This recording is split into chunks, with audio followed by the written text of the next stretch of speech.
Hello everyone.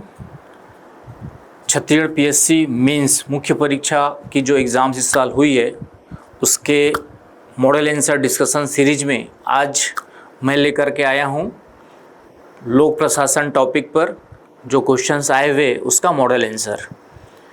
इससे पहले कि आगे बढ़े मैं आप लोग को बताना चाहूँगा कि प्रीमियर आधार आईएएस में सभी अलग अलग कोर्सेज जो है सेपरेट बैचेस के रूप में चलाया जा रहा है। सीजीपीएससी प्रीलिम्स व्यापम का सेपरेट बैच मिलेगा आपको। Even CGPSC pre cum mains का इंग्लिश मीडियम का सेपरेट बैच हमारे शाम को चल रहा है आपका जो 4 से 8 के बीच में। Morning batch CGPSC pre cum mains आपका जो 7 से 11 के बीच में चल रहा है। और इसके अलावा जो है अदर बैचेस भी चल रहे हैं, एसएससी, रेलवे, बैंकिंग। तो इनमें से कोई भी कोर्स, कोई भी आपके जो है फ्रेंड सर्किल्स में कोई भी कोर्स करना चाहते हैं और बेस्ट फैकल्टी के साथ, बेस्ट नोट्स के साथ में हम लोग प्रोवाइड कर रहे हैं, तो आप उसका फ़ायदा ले सकते हैं। जो भी है, आप यदि तैयारी करते हैं किसी भी चीज़ की तो friends and family and near and dears जो भी होंगे तो आप ये बात इन्फॉर्म कर सकते हैं। हमारी कोशिश qualitative education, qualitative competitive exams के लिए कंटेंट और क्लासेस प्रोवाइड करना उद्देश्य है।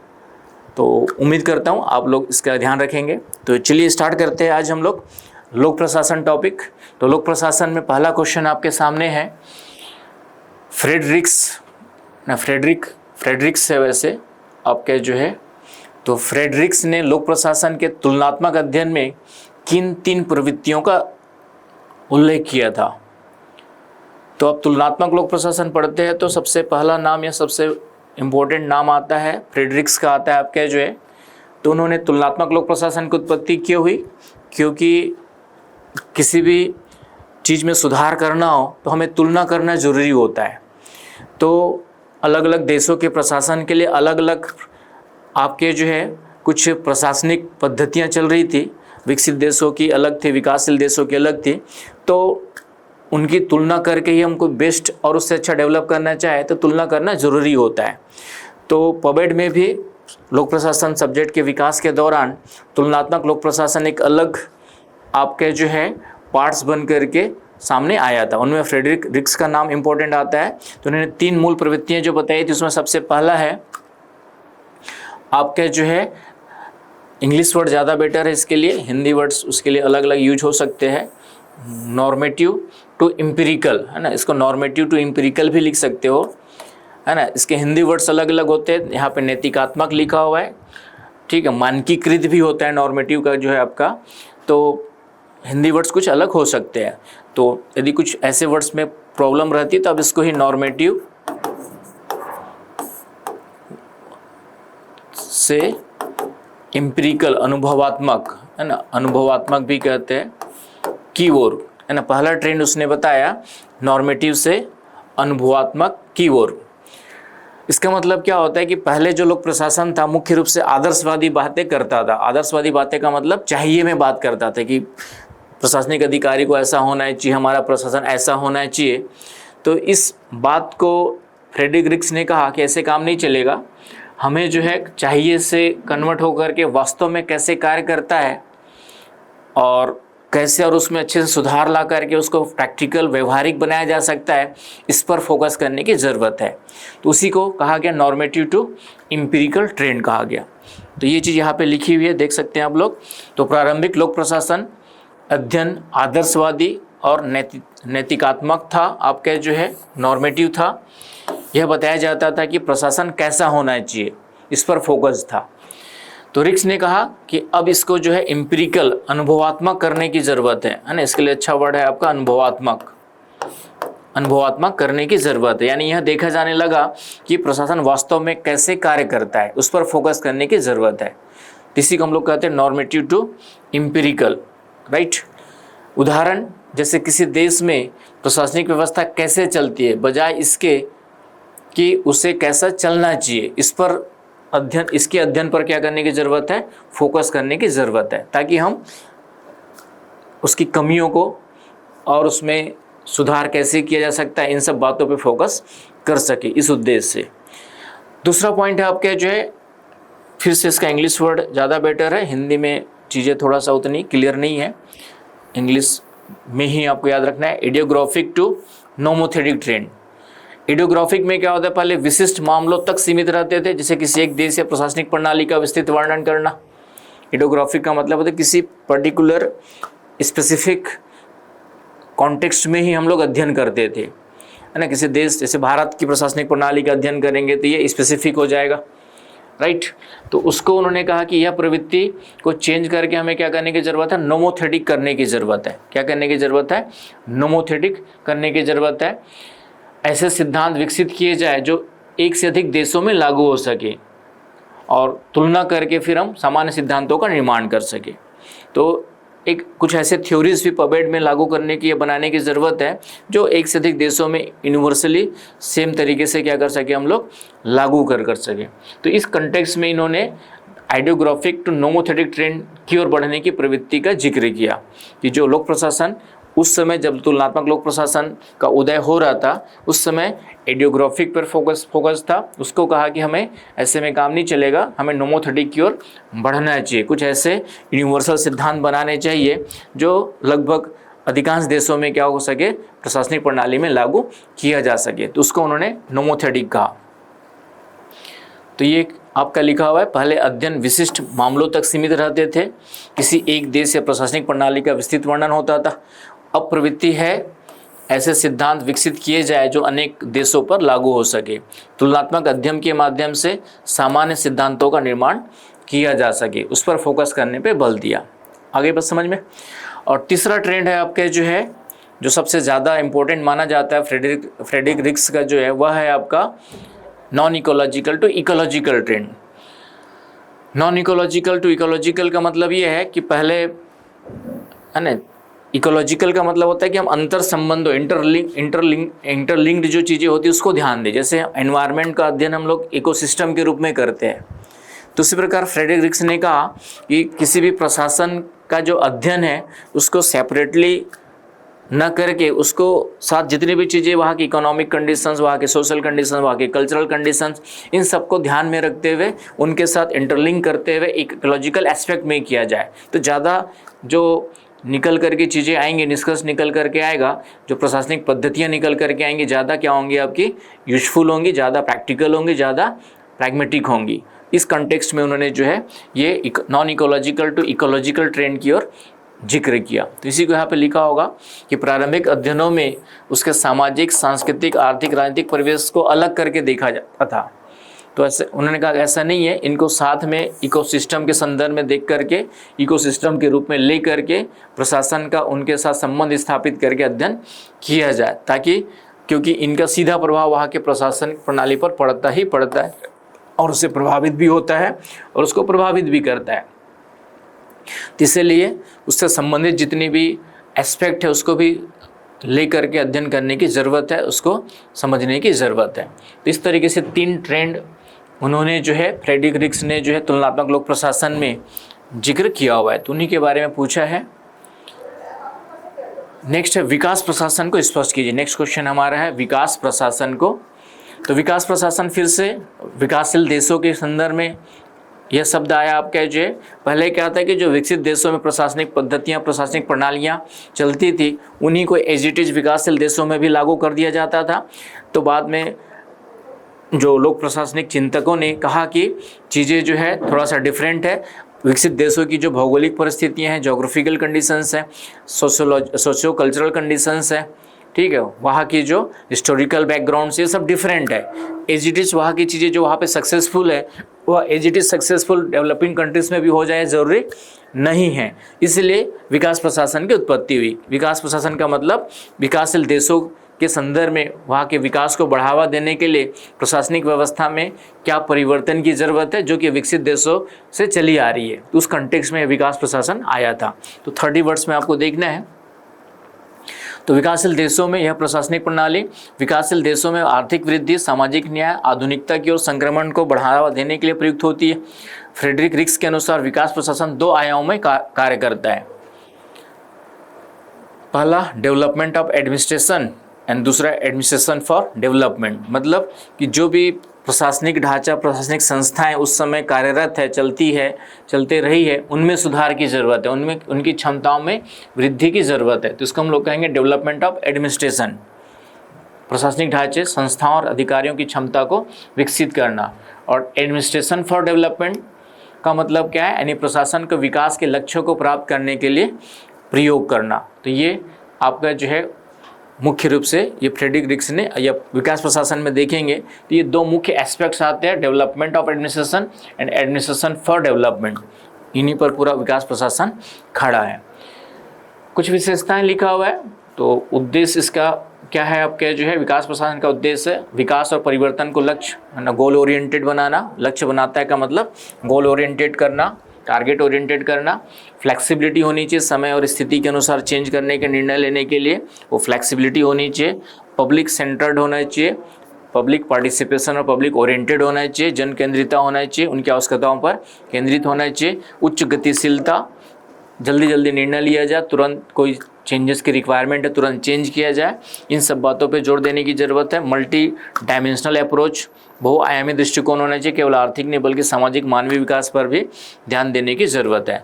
राजनीतिक प्रतिबद्धता, सरकारों की इच्छा शक्ति समर्थन आवश्यक होता है विकास प्रशासन को अच्छे से लागू करने के लिए। तो विकास प्रशासन की एक विशेषताएँ दिखाई देती है।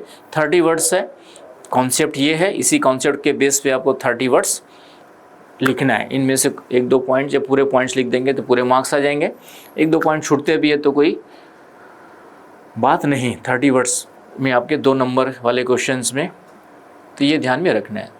तो ये ज़्यादा क्वेश्चंस नहीं है 30 वर्ड्स में, पवेट से ज़्यादा क्वेश्चंस नहीं है, लेकिन जो भी क्वेश्चंस है अच्छे से लिखेंगे तो मार्क्स अच्छे मिलेंगे। नेक्स्ट है आपका 60 वर्ड्स के क्वेश्चन है, 4 अंक के क्वेश्चंस है। सुशासन के क्रियान्वयन में लाल फीताशाही एक प्रमुख अवरोध है, टिप्पणी कीजिए। सुशासन, गुड गवर्नेंस का कॉन्सेप्ट आपका जो है आज की डेट में न्यूज़ में हमेशा बना रहता है।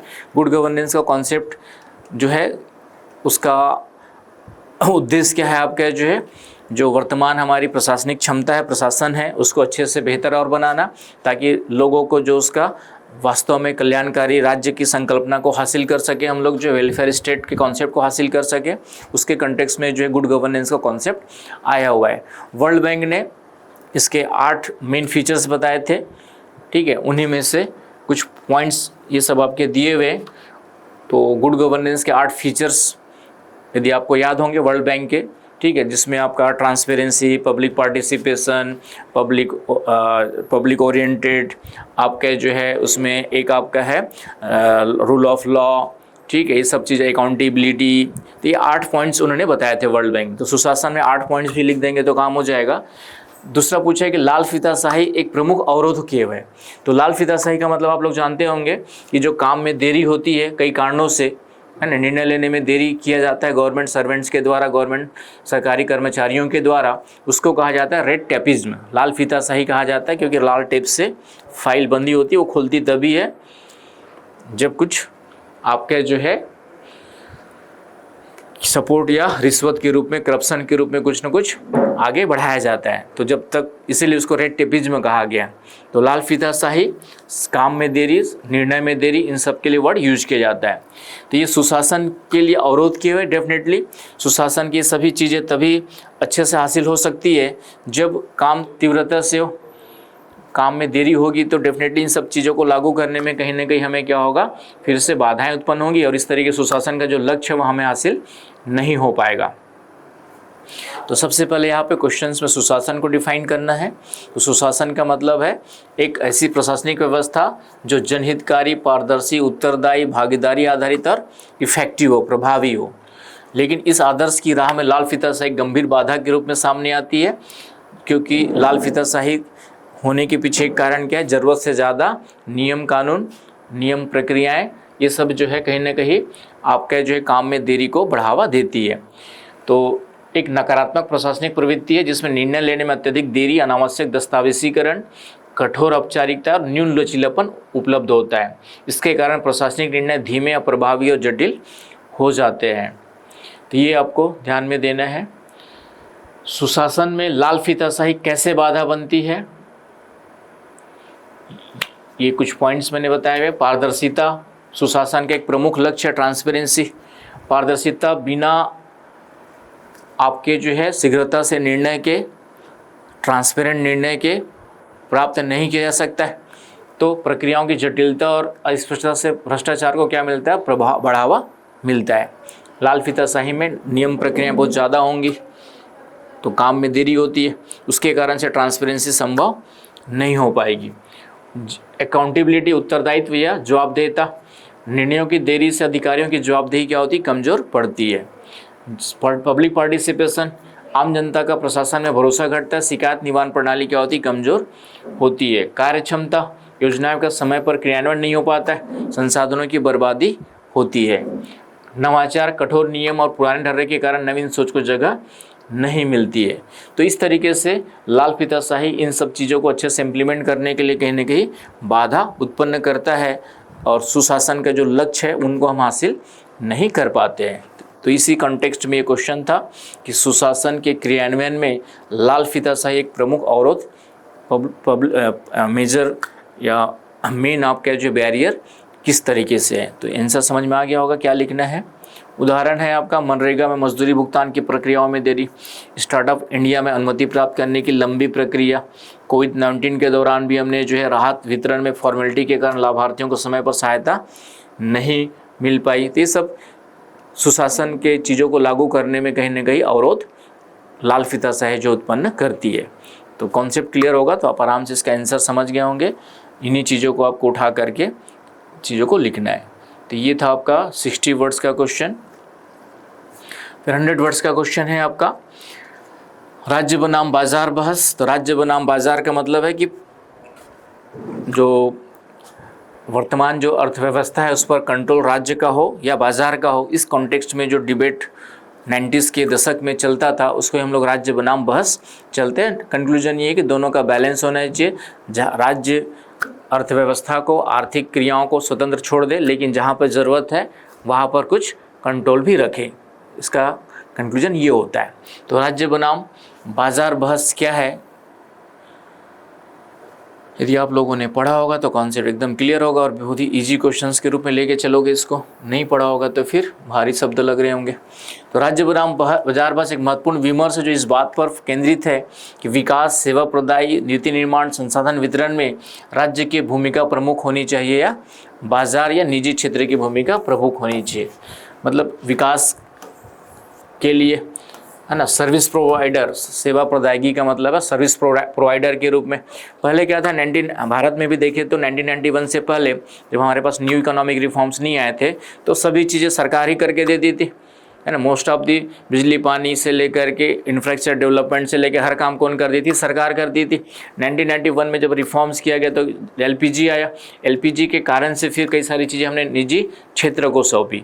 तो उसके बाद डिबेट ये चला कि कितनी चीज़ें निजी क्षेत्र को सौंपी जानी चाहिए या नहीं सौंपी जानी चाहिए। जैसे अभी आप देखेंगे एजुकेशनल सेक्टर, हेल्थ सेक्टर में प्राइवेट सेक्टर्स को पूरी तरह से छूट दे दी गई है। तो उसके कारण से कई सारे मिसयूजेस दिखाई देते हैं क्योंकि ये बेसिक रिक्वायरमेंट की चीज़ें हैं।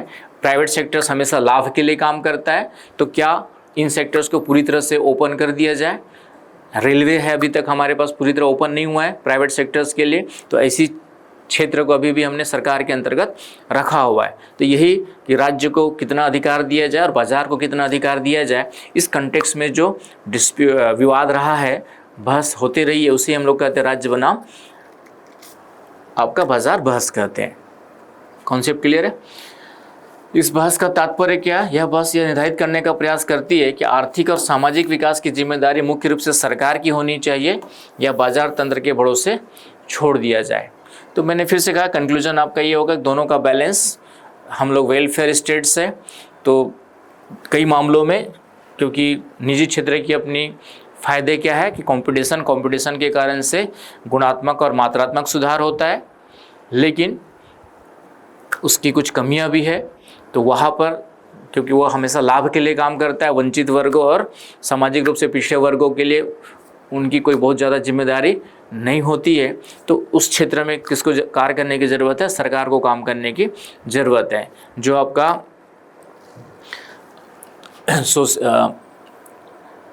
ठीक है, तो ये आपका बाजार तंत्र के भरोसे छोड़ते, ये मैंने आपका कुछ कालखंड निर्धारित किया हुआ है आपका जो है कि 40 से 70 के बीच में राज्य की भूमिका ज़्यादा थी, पूरी की पूरी राज्य की भूमिका होती थी। राज्यवादी दृष्टिकोण प्रमुख रहा, सरकार ही विकास, नियोजन, सेवा वितरण की प्रमुख एजेंसी थी, है ना। इतना बेस्ट आंसर पूरे छत्तीसगढ़ में पबेड या कोई भी टॉपिक का किसी भी इंस्टीट्यूट के द्वारा नहीं दिया गया होगा और नहीं दे पाएंगे। तो राज्यवादी दृष्टिकोण प्रमुख रहा, सरकार ही विकास, नियोजन और सेवा वितरण की प्रमुख एजेंसी थी, बाजार को न्यूनतम भूमिका दी गई थी।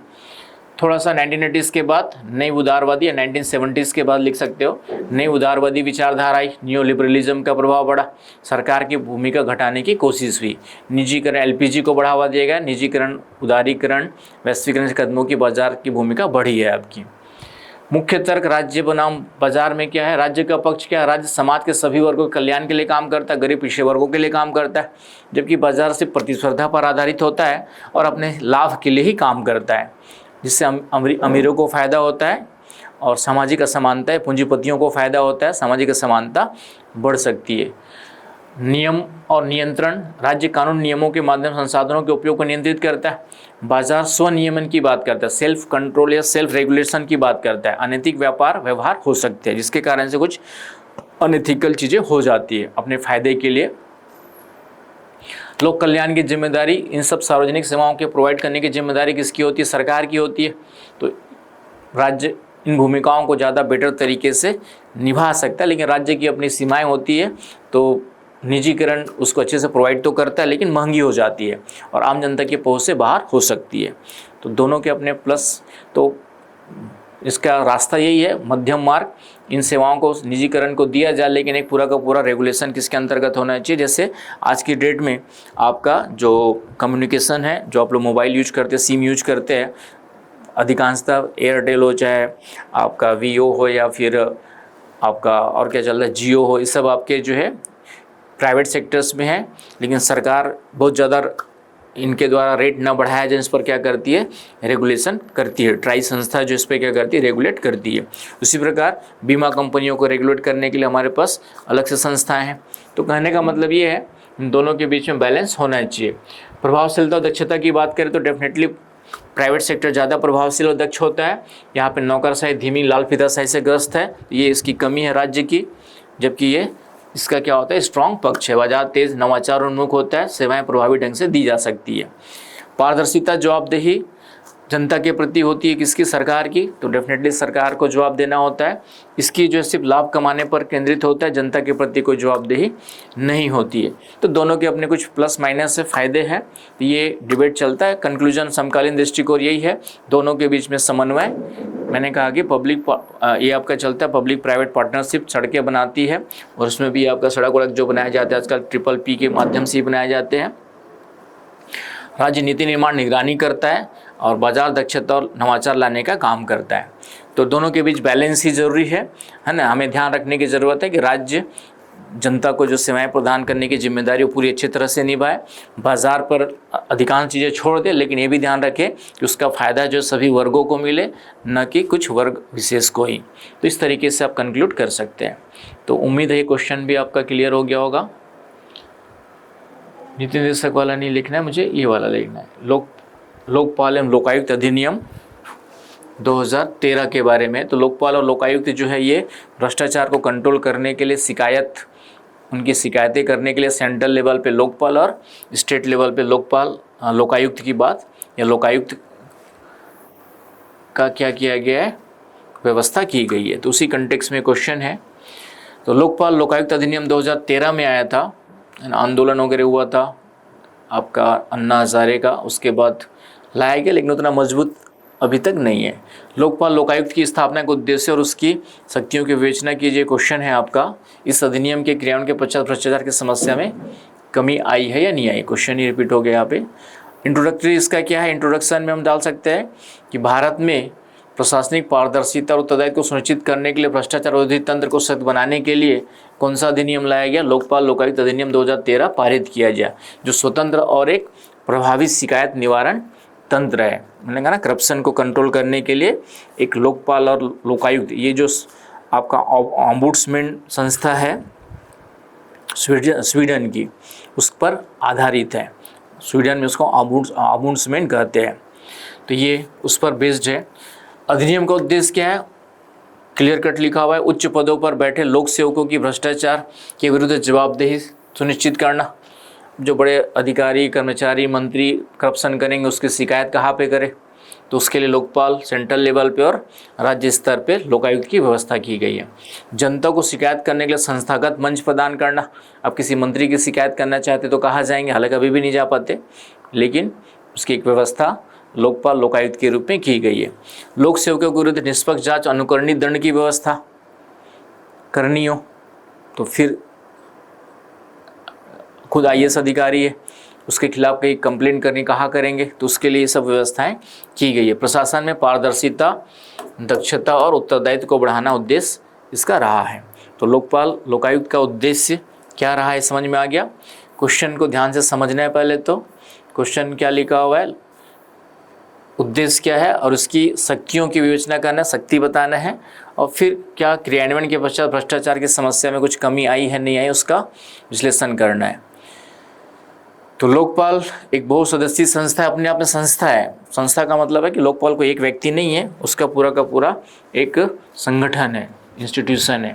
एक अध्यक्ष होता है, अधिकतम 8 सदस्य होते हैं, 50% न्यायिक सदस्य होते हैं। प्रधानमंत्री, लोकसभा अध्यक्ष, विपक्ष के नेता, CJI, उनके नामित न्यायाधीश और एक प्रख्यात न्यायविद की समिति द्वारा की जाती है। राइट। लोकायुक्त राज्य के अंतर्गत आता है। प्रत्येक राज्य को 1 वर्ष के भीतर लोकायुक्त स्थापित करना था जब ये अधिनियम लागू किया गया। उनके कार्य क्या है? लोकपाल के कार्य, अनुसंधान एवं जांच। लोकपाल CBI या किसी अन्य एजेंसी की जांच के लिए निर्देशित कर सकता है। लोक सेवकों की परिविधि, प्रधानमंत्री कुछ अपवादों के साथ लोग वो भी उसके अंतर्गत आ जाते हैं। मंत्री, सांसद, समूह से लेकर D तक के सभी अधिकारी लोकपाल के जुरिडिक्शन क्षेत्र में आ जाते हैं। संपत्ति की घोषणा, सभी लोक सेवकों को अपनी संपत्ति घोषणा करनी होती है। दंडात्मक सिफारिश, आरोप सिद्ध होने पर अभियोजन की अनुशंसा कर सकता है। कार्यपालिका से स्वतंत्र है, कार्यपाल सुनिश्चित होता है, वित्तीय प्रशासनिक स्वायत्तता दी गई है। तो इस तरीके से लोकपाल के क्या है आपके, और सेम आपका स्टेट लेवल पे लोकायुक्त के कार्य है। राइट। भ्रष्टाचार में कमी आई है, इसका विश्लेषण। तो डेफिनेटली इसके पहले कोई हमारे पास संस्थागत इंस्टीट्यूशनल स्ट्रक्चर नहीं था, तो ढांचा तैयार हुआ, जनता को एक औपचारिक शिकायत मंच मिला, नियुक्ति हुई, थोड़ा सा देर से हुई, भय का वातावरण कुछ हद तक निर्मित हुआ, नकारात्मक रहा कि अभी तक बहुत ज़्यादा स्ट्रांग नहीं है, विलंबित क्रियान्वयन। लेकिन लोकपाल की नियुक्ति 2000 बना था, 2013 में नियुक्ति की हुई, 2019 में। लोकपाल की नियुक्ति में सरकार की भूमिका ज़्यादा मानी जाती है। अब सरकार के खिलाफ ही जांच करना है और लोकपाल की नियुक्ति वही कर रहे हैं, तो वो कहाँ तक स्वतंत्र होगा, कहाँ तक अनबायस्ड होगा, इस पर क्वेश्चन मार्क लगाया जाता है। सीमित कार्यक्षमता है, बहुत कम शिकायतों पर ठोस कार्रवाई हुई है। लोकायुक्त की स्थिति कमज़ोर है, कई राज्यों में आज भी लोकायुक्त प्रभावहीन अनुपस्थित है। जन जागरूकता की कमी है, लोगों को पता ही नहीं लोकायुक्त लोकपाल जैसी कोई संस्थाएं होती है, अधिकांश लोगों को नहीं पता है। तो इस तरीके से ये अधिनियम बन तो गया है, लेकिन अभी भी आपका जो है इसकी जो क्रियान्वयन है वो अच्छे से नहीं हो पाया है और इसका कोई बहुत ज़्यादा इफेक्ट नहीं रहा है करप्शन को कंट्रोल करने में। तो ये उसका कंक्लूजन है।